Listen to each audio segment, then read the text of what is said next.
So I know someone with a Bluetooth speaker, and it's doing some weird things. And I was just saying that before we chuck it, always you can look for something obvious. About 40% of the time, something obvious has happened, and then you don't have to buy the new thing. So he was saying that like I could have some like free food if I get this thing working, and I think I can maybe get it working, but it's going to be kind of a little bit weird because I think what's happened is the USB port isn't working, and what I was proposing doing was hot wiring a USB cable directly to his board where the USB port would connect to, and just sort of glue gunning it in. So it's kind of not exactly the way you'd want it to be fixed, but it would probably work, or at least be workable. So yeah, so I was like looking around for like what parts I had available here, because so I was kind of disappointed because I thought that I'd taken apart a USB keyboard and maybe I had some of those parts, but I don't think I retained those parts. I was hoping I had some other parts. I think I threw them out. So I have to take all this stuff apart. And it's kind of a fruitless effort in this case. Is rather unfortunate because I didn't really find anything here. I did eventually go to my basement, and I found some extra USB cables, so I'm going to be using the USB cable. Tonight I got some sort of fermenting cheap wine stuff I make. So this stuff's like $1 a liter, and well, what can I say? It's like the cheapest drunk you could possibly imagine. And over here I have sort of potato alcohol generation experiment, and I was afraid of this. It's like just bubbles up crap everywhere, and it's like overflowing with like bubbles and stuff, but we'll see how that does. I don't have any of that enzyme in there, so I don't know exactly what's going to happen. When I moved in here, there's some sort of cheap wood, and they're bending, so I decided I would try to replace them with these really thick MDF here, but I knew I probably should get plywood, but this MDF is sagging just a bit, so that's too bad, but it looks better than plywood. And for some reason these windows here, they just like condense like crazy in the winter time, and I had to like take out all this stuff because there's going to be some sort of water in the outside of this like window, and so I had to like put these things in this like, little slit in here, so if there's any extra water it can come down, because otherwise there's always a little extra water and always like destroys your drywall, so it sort of pitches a little bit downward, so it can't possibly be a problem and whatnot. I had to move these like blinds like back out of the way, so like now this water could like get in there, but what can I say? I guess I just have to live here now that I've done these weird things, but I mean, this is the way I have to. Actually, I like these windows, but I mean, like they just suck in winter. I don't know what the problem is, but I mean, it just isn't working. So this Sony e-reader, I got it for free off of Kijiji, and I thought I was going to like put like Raspberry Pi on it or something, but I didn't really know how that would all get together. So this Russian guy put up this thing about rooting it, so I just used his stuff, and now I can access it in sort of a Linux console kind of way, and it can play like Sudoku and Pac-Man, but it's really, really slow. I mean, it just isn't a fast computer at all. Okay, so this is some sort of Monster Superstar Bluetooth speaker. And what I think's happened is I've taken this little module out here. This used to be the USB port, and over here I guess you can't see, but I have written on the board the usual USB things like VCC, ground, D positive, D negative. So I don't know what this capacitor here is doing, but maybe these are some sort of protection diodes, and it's basically just a jumper between the USB port and these positions on the board. So what I was going to do is try to basically wire wrap onto this connector. Oops, what's going on here? I don't want to, it's still kind of hot from having a battery inside, so I don't want to like do anything too crazy here.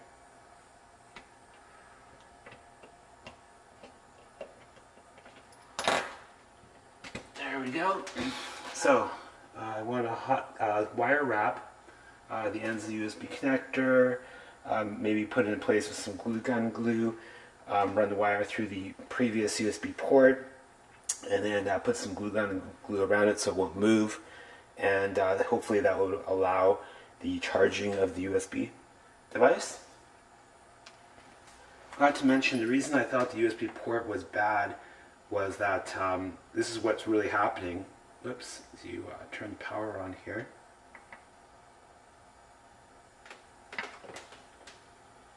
Power on. Okay.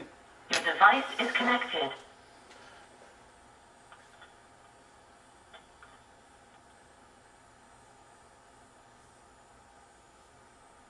Goodbye.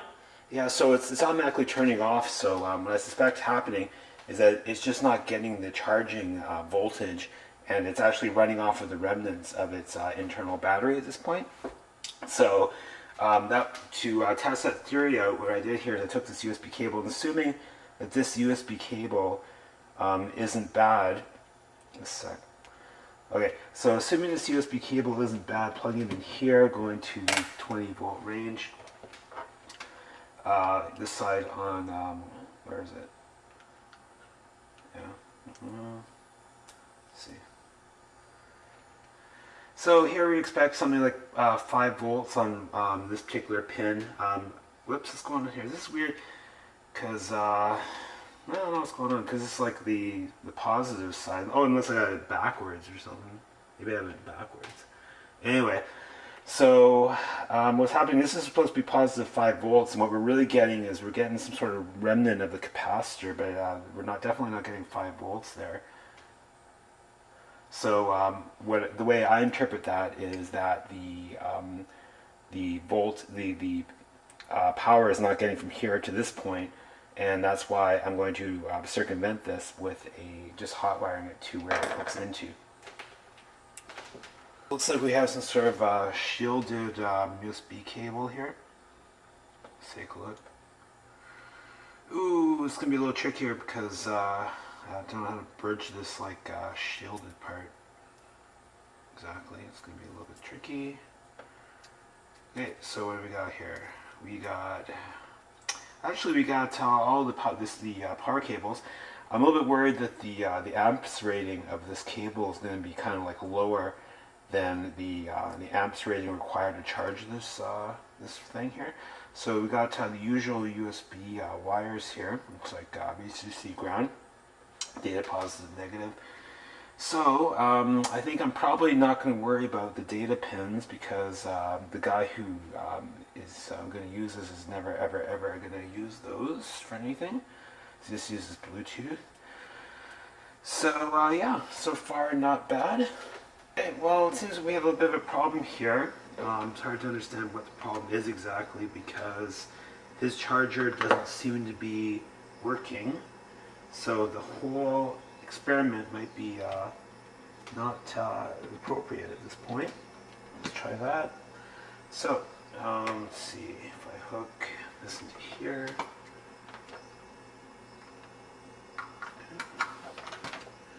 Question is, do I get anything? Please work. Okay, 20-volt range. Hey, 5 volts. So 5 volts.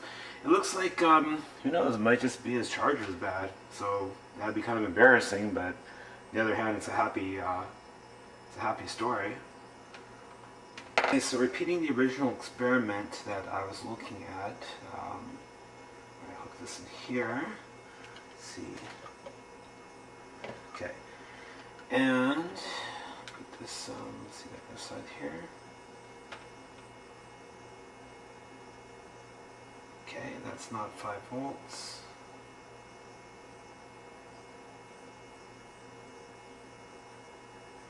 Okay, so I'm still not getting 5 volts, I'm getting half a volt.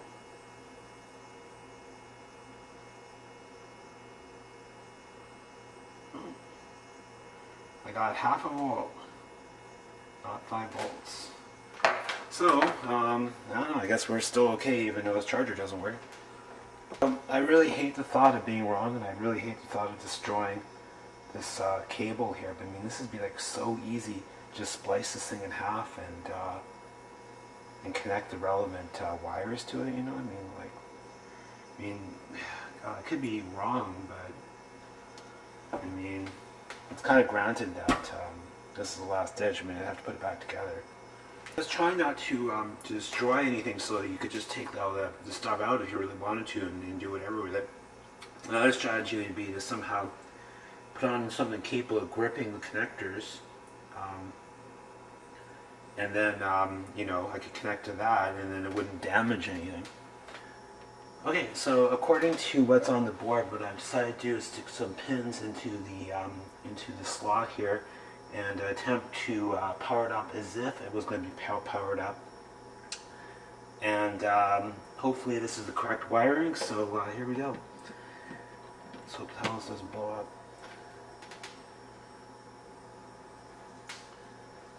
Okay, so let's see. I need to turn it on.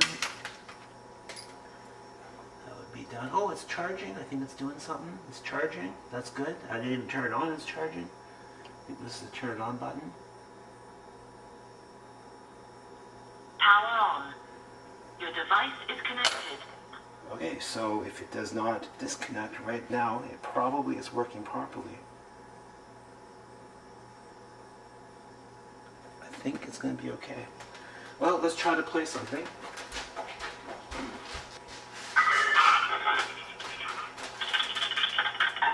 Okay, well, it seems to be working.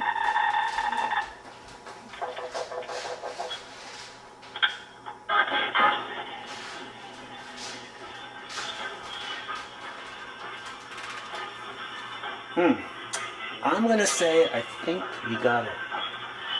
So all we have to do is cut those lines, do the shed. But yeah, I think this is it. Just pull out the individual connectors that weren't used so that they couldn't short out or anything. I was trying to strip the wire, but like it's somehow incooperative, so I'm just going to use the soldering iron to melt some of the wire off so that I don't have to really worry about it. This was not back far enough, so I have to strip that down. So we're going to have to join this positive one with this one, and this negative one with that one. And then I got to secure it, and that has enough wire to hopefully give clearance against this speaker as it goes around.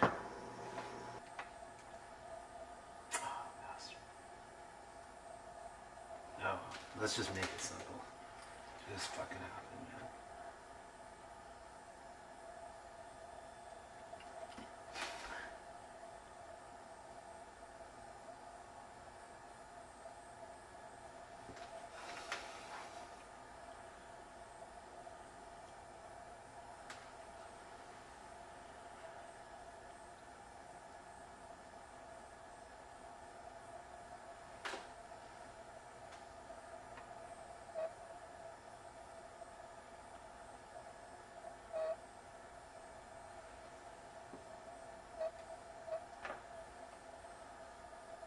I think that's working. Come on, cooperate.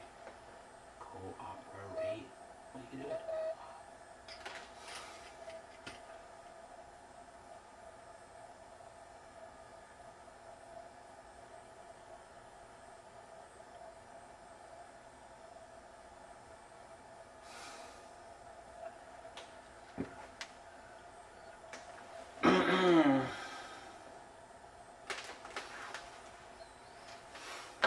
Hopefully that's it. Let's check it out.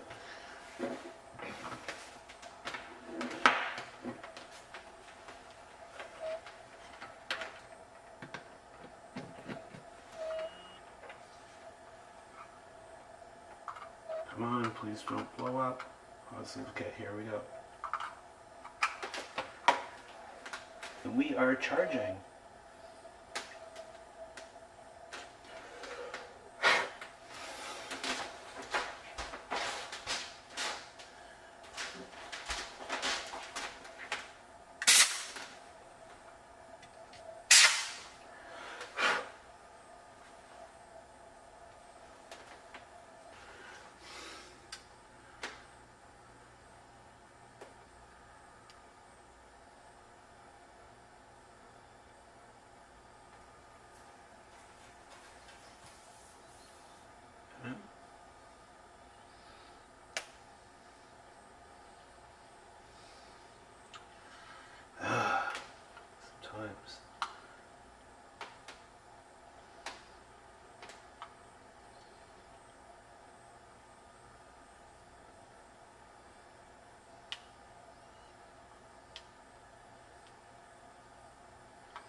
reasonably good, I suppose. Over here, instead of making electrical wire around the solder joint, sometimes I just want to make a little blob of glue. And that way I don't have to worry about it ever not working.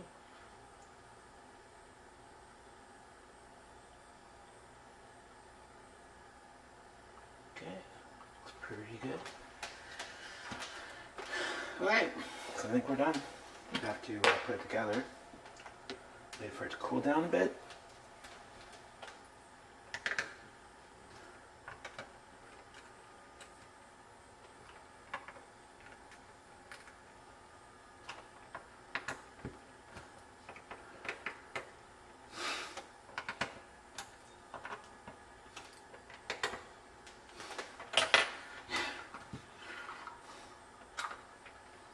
It's like his charger thing here. Where is it? This charger thing here seems to be working, so maybe it's got some sort of protection features that wasn't available earlier. Anyway, my original hypothesis was that the USB port had been damaged so that it was just running off its battery and eventually losing more and more power and just turning on for a bit. And that, I think that's actually true, and we've pretty much proven that.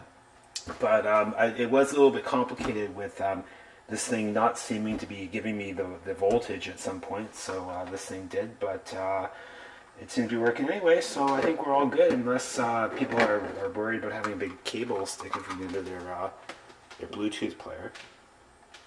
Well, that seems to be kind of working.